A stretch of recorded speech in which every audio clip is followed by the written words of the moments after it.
예, 저는 뭐 기자니까요. 이제 예. 기자 차원에서는 결국은 팩트를 가지고 얘기를 예. 해야 되는데 저희는 그냥 그 이번 판결의 문제점들을 예. 그 오늘 9시부터 저희가 그 뉴탐사에서 이제 오늘 방송을 단독 예정이 돼 취재한 있는데 내용들이 오늘 많이 오늘서부터 일부 좀 공개를 예, 예. 하려고 합니다. 아까 예. 얘기했었던 그 장원테크라고 하는 기업들이 예. 쌍방울과 특수관계에 있고 예.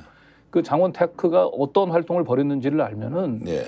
예, 도저히 쌍방울이 이화영으로부터 그 스마트팜 사업을 제안받기 전에는 자체적으로 대북 사업을 진행할 이유도 네. 관심도 없었다라고 하는 이 판단은 판사가 너무 얼굴이 좀 화끈거릴 겁니다. 화끈거리거나 아니면 사실을 의도적으로 배제했거나 네.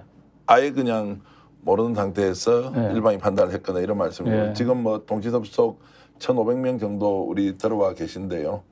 강 기자님 모시니까 칭찬하는 글이 엄청 나옵니다. 아, 강 기자님 네, 감사합니다. 서비스 나온다고 이렇게 응원해 주시는 분도 많으시고요. 지금 뭐 여러 가지 오늘 판결과 관련돼서 여러분들이 가지고 있는 의견 잘 올려주고 계십니다. 조혜련님, 민경현님, 이영숙님, 이문국님, 해바라기님, 하늘높이님 여러분들 감사드리고요.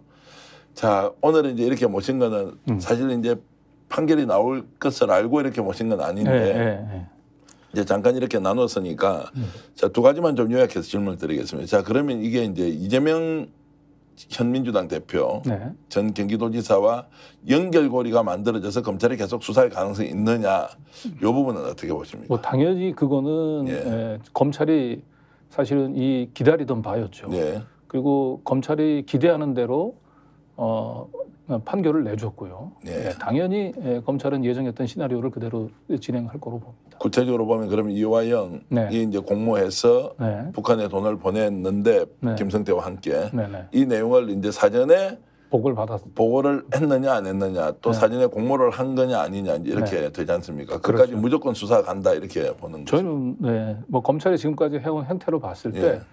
결국 이 대북 송금 사업은 이화영이 목표가 아니잖아요. 네. 결국 이재명을 처음에 목표로 했던 사업 수사고 결국 이들은 이제 자신들이 원하는 이제 징검다리에 해당되는 이제 판결을 얻어냈기 때문에 무조건 당연히 직진할 겁니다. 자, 이걸 민주당은 미리 알고 있어서 특검을 이제 지금 제안하고 있습니까? 아니면 이것과 별도로 특검은 가야 한다. 네. 사실 뭐 지금 뭐 회유에 대한 것이나 네. 술자리에 대한 문제나 이런 여러 가지가 나왔고 또 네. 경기도 평화협력국장은 이건 뭐 그런 게 아니다라고 이야기하는데 일체 재판 과정에서 검찰이 네. 반영도 하지 않고 재판부도 여기에 대해서 이제 무관심했다라고 보면 네. 특검으로 이제 가야 한다. 이 네. 부분에 대해서는 어떻게 보십니까? 예, 당연히 이제 특검으로 가야 되고요. 네. 이걸 이제 검찰의 수사 조작이라고 하는 관점에서 보면은 조사해야 될 사안들이 굉장히 많습니다. 그리고 단서도 꽤 많이 있어요. 그러니까 수사권이 없는 취재 기자인 제가 사실은 직접 발로 뛰어서 찾아낸 것만 해도 검찰이 이번에 법원에 제시했던 증거의 상당수가 조작됐을 가능성이 매우 높습니다. 조작입니까? 아니면 의도적으로 배제시키고 필요한 것만 이렇게 제출한? 의도적으로 배제하고 필요한 걸 제출하는 것은 이제 통상 검찰이 예. 많이 써왔던 수법이죠. 그런데 저희가 지금 취재하고 있는 건 사실상 뭐 검찰이 자기가 직접 조작한 건 아니라 하더라도 그 쌍방울이나 아니면 그 쌍방울 관계자들로 하여금 이 조작된 증거를 제출하도록 했던 정황은 보입니다. 예. 예. 그러면 이미 오염된 정보 또는 이제 그걸 활용해서 네.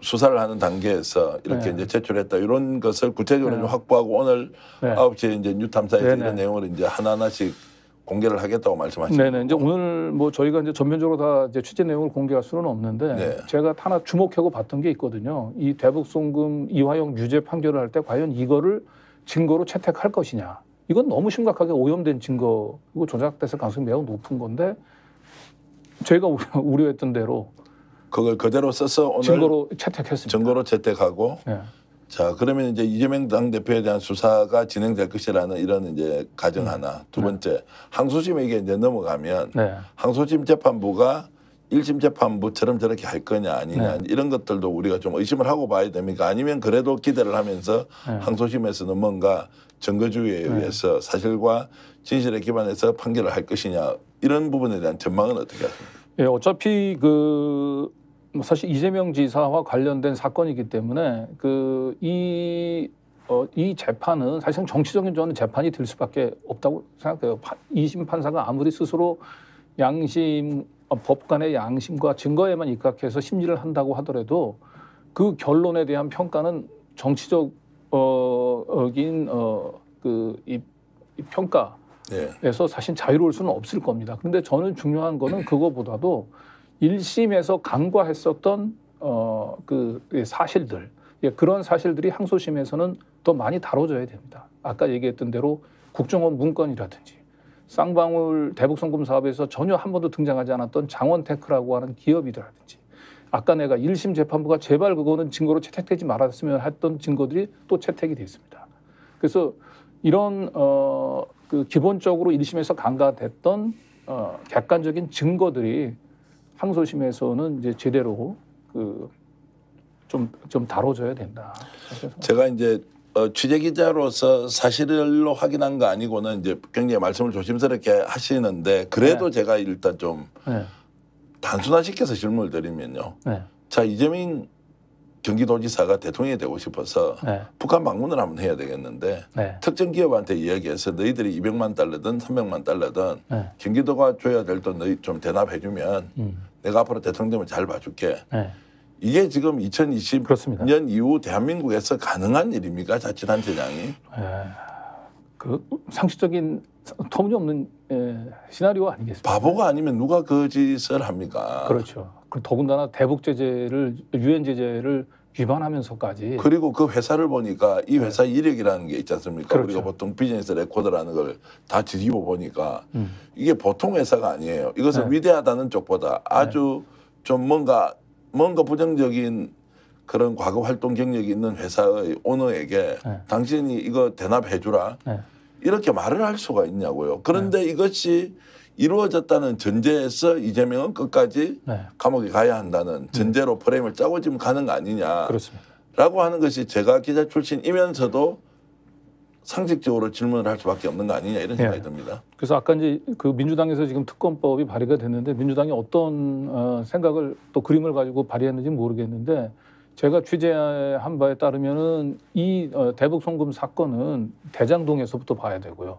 대장동 그다음에 라임, 옵티머스까지는 제가 모르겠어요. 근데 라임, 옵티머스까지도 연결이 돼서 이게 이제 쌍방울로 연결이 되는 거거든요.